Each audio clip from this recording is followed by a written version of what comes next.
Olá, pessoas! Eu sou Natasha Henneman, este é o Redemoinhando. Sejam bem-vindos às minhas leituras do mês de julho de 2020.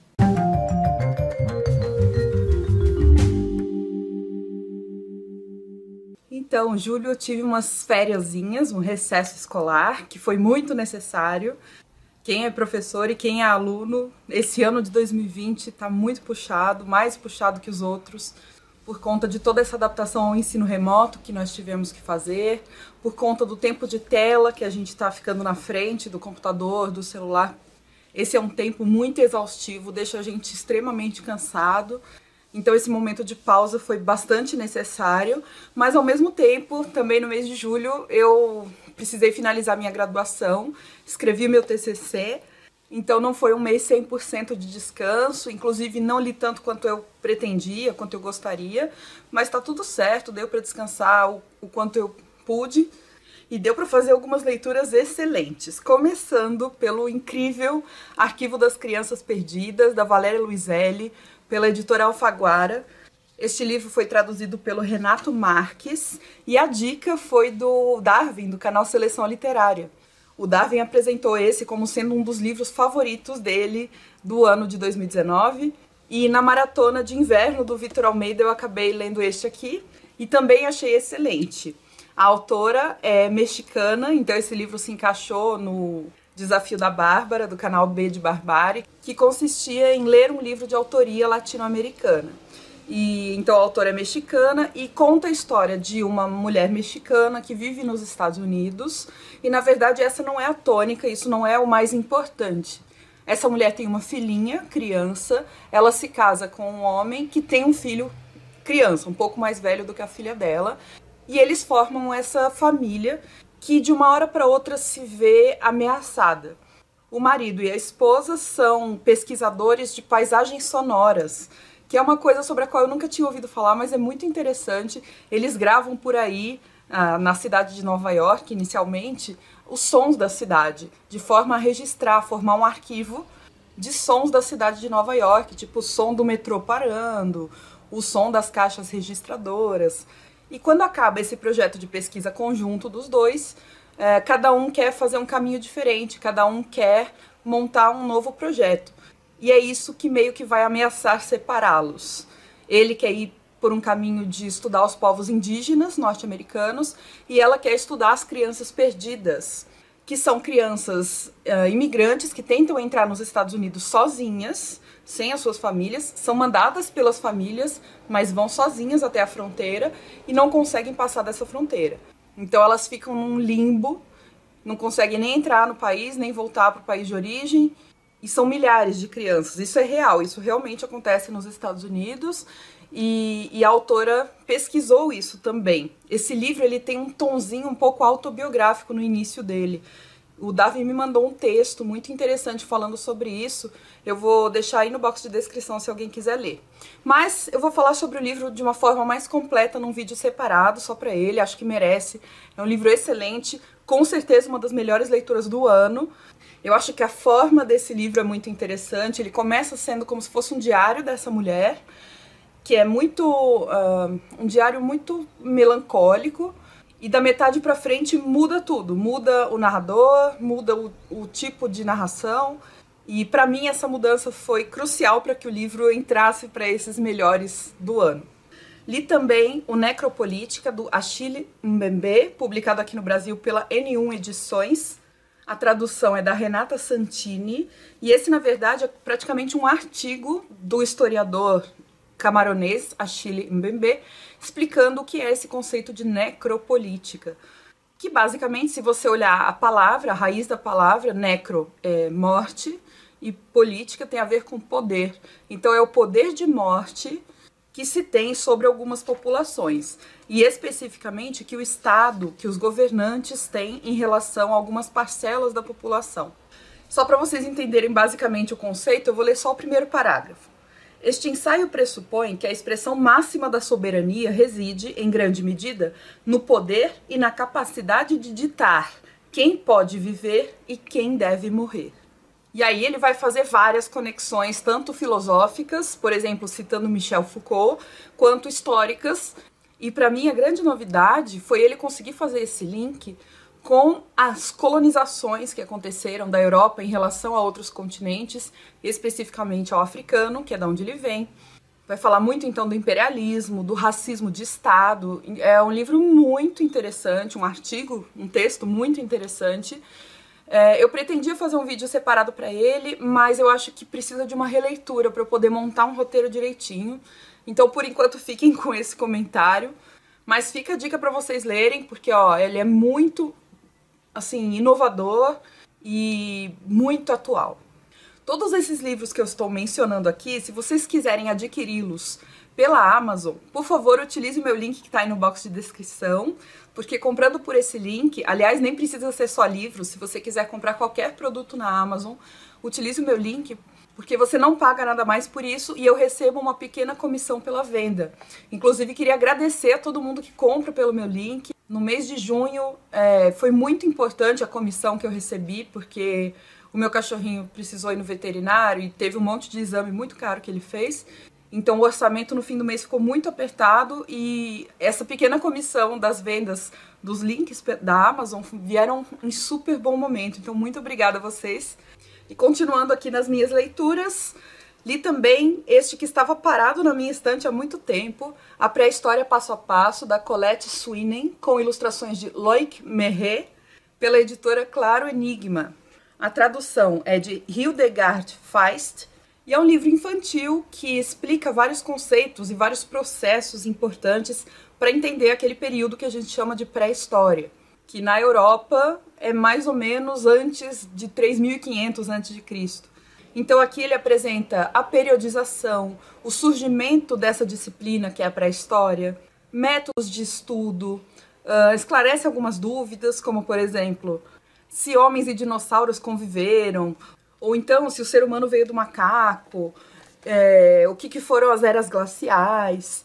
Ele mostra como se deu a ocupação humana nos continentes, o que comiam na pré-história, o que vestiam, o que é arte rupestre, a sedentarização e como é que são feitas as pesquisas arqueológicas, etc. O foco nesse livro é total na pré-história francesa, e ele só fala do hemisfério norte, com exceção de um momento em que cita que a origem humana provavelmente foi no continente africano. Inclusive a Samia Schiller, que é uma amiga seguidora também do Instagram, comentou comigo que ela leu esse livro com o filho dela, este e um sobre a Idade Média, e ela também mencionou esse foco total na França. Isso obviamente não é um ponto necessariamente negativo, ou seja, não é um demérito da autora. Afinal de contas, ela é francesa e provavelmente o intuito do livro é contar a história francesa. Mas eu fico pensando que talvez a editora pudesse ter adaptado o título, né? Como, sei lá, pré-história europeia passo a passo, algo assim. E além disso, eu senti falta de algum tópico que problematizasse esse termo pré-história, que hoje é um pouco questionável.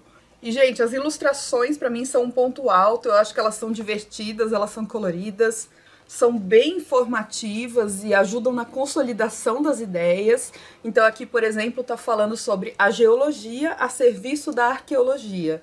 E aqui mostra como cada camada de sedimento do solo é uma época, basicamente. Então você consegue visualizar quanto mais recente, mais superficial é. E quanto mais, à medida que você vai aprofundando, você vai voltando no tempo.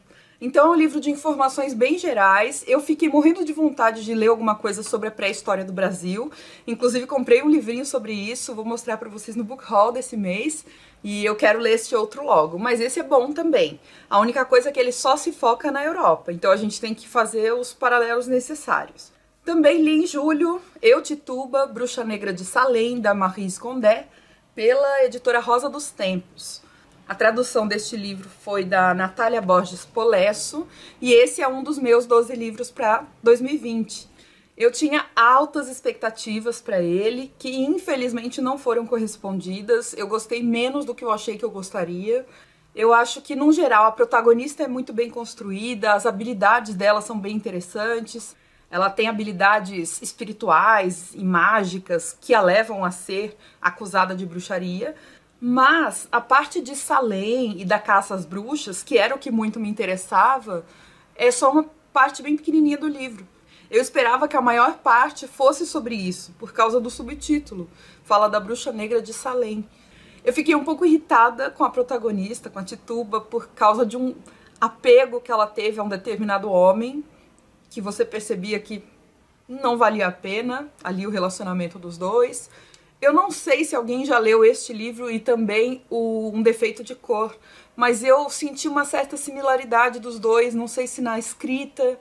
Eu acho que sim, eu acho que tem a ver com o estilo das duas autoras, a Ana Maria Gonçalves, do Um Defeito de Cor, e a Maryse Condé.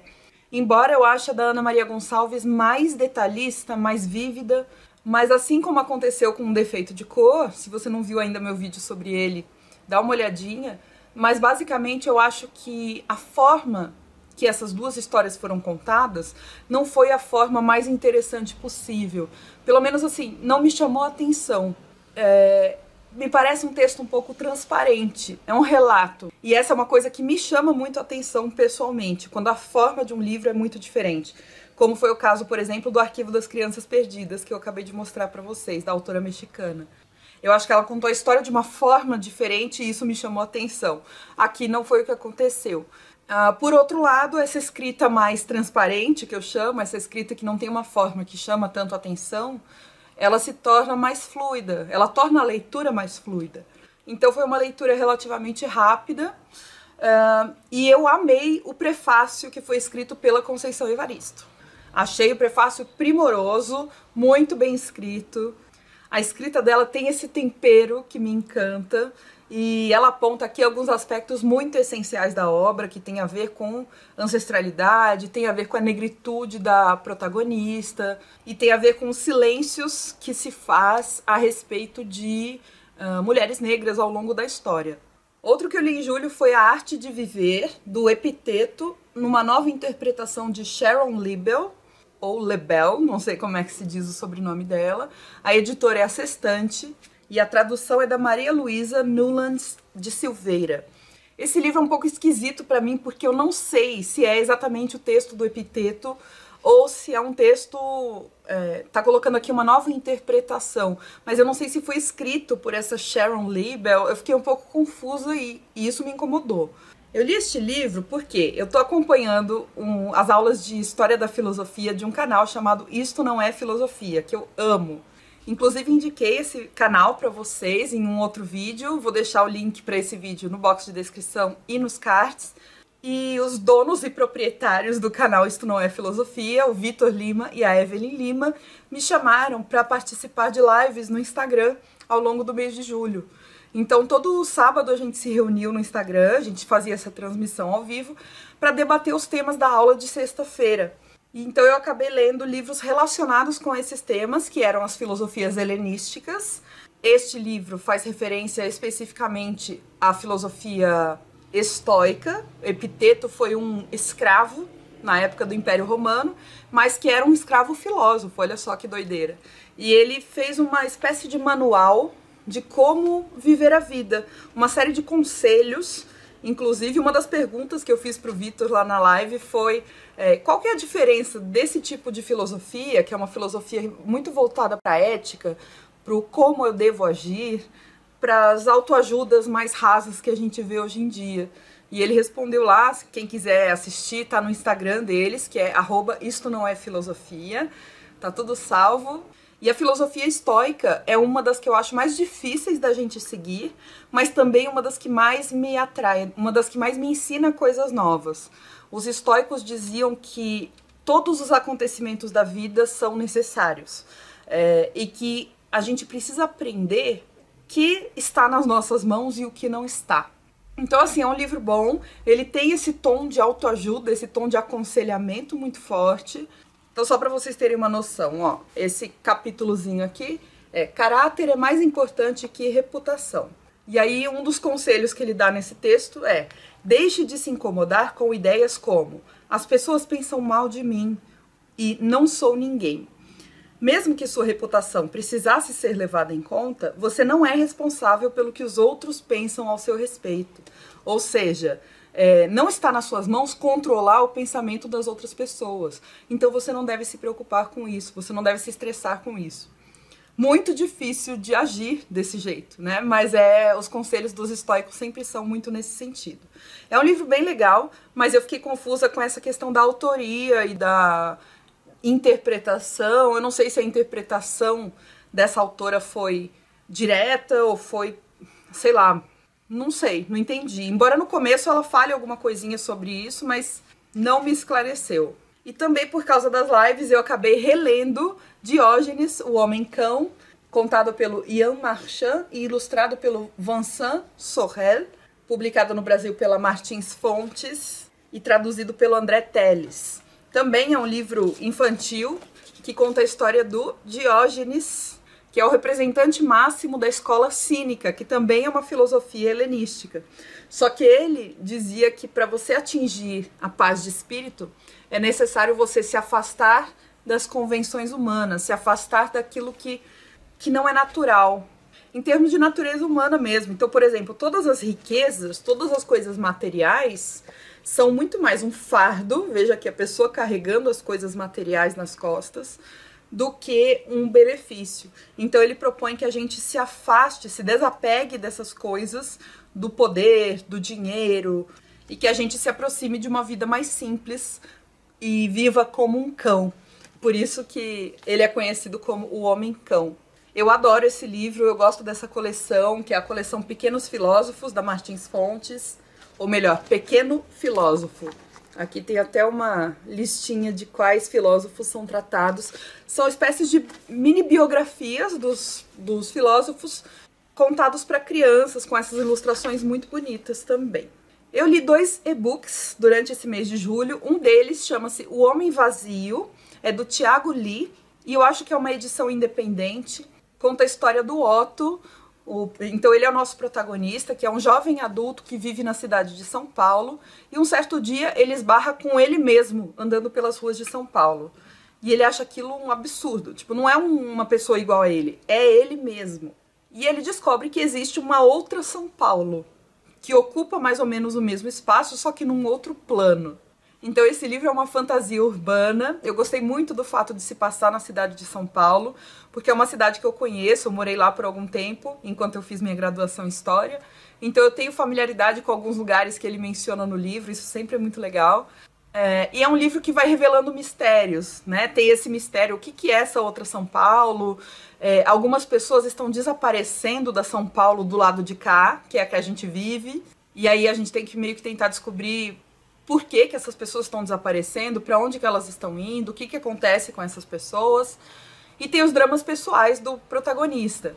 E a irmã dele também é importante, chama-se Ana. E assim, eu achei um livro legal, um livro interessante, um livro leve, embora trate de alguns temas mais pesadinhos, mas não é um livro pesado. Eu acho que poderia ser um livro um pouquinho mais curto, mas foi uma boa leitura para o mês de julho, e eu quero ler mais coisas também do Tiago. E eu também li um e-book recém-lançado chamado Quando Acaba o Século XX, da Lilia Moritz Schwartz, pelo selo Breve Companhia. A Lilia Schwartz é antropóloga e historiadora, e os historiadores fazem periodizações, né? A gente costuma dividir o tempo em alguns momentos, em alguns blocos, para poder estudar melhor. E alguns historiadores separam os séculos não exatamente na contagem oficial. Então, por exemplo, o século XX começaria em 1901 e terminaria no ano 2000. Existem historiadores, como por exemplo Eric Hobsbawm, que estabelecem o século XX como sendo, começando em 1918, quando termina a Primeira Guerra Mundial, e terminando em 1991, que é o desmantelamento da União Soviética. Então é como se o século XX fosse um século mais curto, mas é uma unidade que faz sentido, né? E aí tem gente que coloca o século XXI como acabando em 2001 mesmo, mas não por causa da data, e sim por causa dos ataques às Torres Gêmeas nos Estados Unidos, em Nova York. E a Lilia vai propor que essa pandemia do coronavírus que a gente está vivendo é o marco do fim do século XX.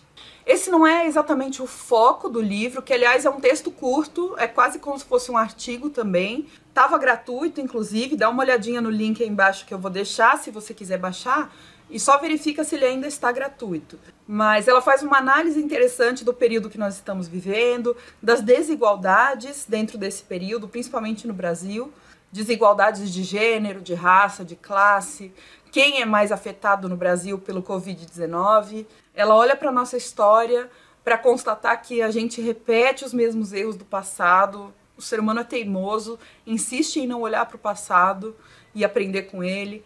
E existem críticas explícitas ao governo, ao presidente, aos ministros, às autoridades no geral, que não só não souberam lidar com a crise do coronavírus, como negam a importância e a relevância da ciência, dos especialistas, às vezes negam a existência de alguns fatores obviamente existentes e determinantes para essa crise que a gente vive. Então é um texto curto, crítico, analítico da nossa realidade, que vale a pena ler se você estiver interessado nesse assunto. E para finalizar, para não dizer que não falei das flores, eu li alguns artigos desse livro, Metodologias Ativas para uma Educação Inovadora, uma abordagem teórico-prática, organizado pela Lilian Bassic e pelo José Moran, da editora Penso. Então esse livro reúne vários artigos de professores, pesquisadores que aplicaram e que estão pesquisando as chamadas metodologias ativas na educação, e esse foi o tema do meu TCC. Então eu não li o livro inteiro, mas só para ficar aqui o registro, eu li alguns artigos e gostei bastante do livro, pretendo lê-lo assim que meu cérebro esfriar um pouquinho nesse assunto. E antes de finalizar o vídeo, queria falar com vocês que tem alguns projetos muito bons acontecendo no Catarse. Na verdade, são 2 clubes de leitura que eu queria falar aqui para vocês. O primeiro é da Jéssica Matos e o segundo é do Humberto, do canal Primeira Prateleira. O da Jéssica Matos chama-se Clube de Leitura Leia Latinos, que é um projeto que ela fazia individualmente no canal dela e agora ela resolveu expandir e tornar realmente um clube de leitura virtual para todo mundo participar.